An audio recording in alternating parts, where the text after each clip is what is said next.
The history seems like a best-kept secret. It really began in 1919 after the First World War ended. The men who were with the Royal Canadian Air Force returned to Regina, but they couldn't seem to shake their love of fixing or flying airplanes. One man in particular, Roland J. Groom, got the propellers turning in the city's industry. He picked up a plane in Saskatchewan and flew a letter to Regina's mayor. It was the first official airmail delivery in the province. He also started his own aerial service company. But that was just the beginning. He became the first licensed commercial pilot in Canada, and his partner became the first licensed air maintenance engineer in the country. Their plane was also the first ever registered.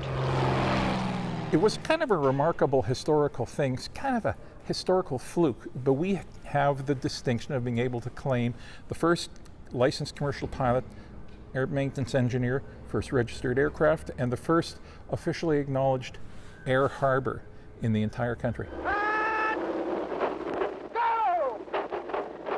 Saskatchewan's many firsts didn't stop there. We had the first crew of smoke jumpers, people who jumped out of planes to fight forest fires. We also created the air ambulance, an essential service in the province. Roland J. Groom died in a plane crash in 1935, but his legacy does live on. Although some say not enough people know about our role in Canadians' aviation history.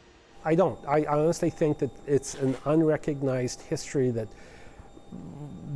our job is to expand that knowledge and foster that education. I think it's almost a tragedy that we don't promote more of that in the school system. So why were we such trailblazers? The history buffs credit the open spaces and endless skies.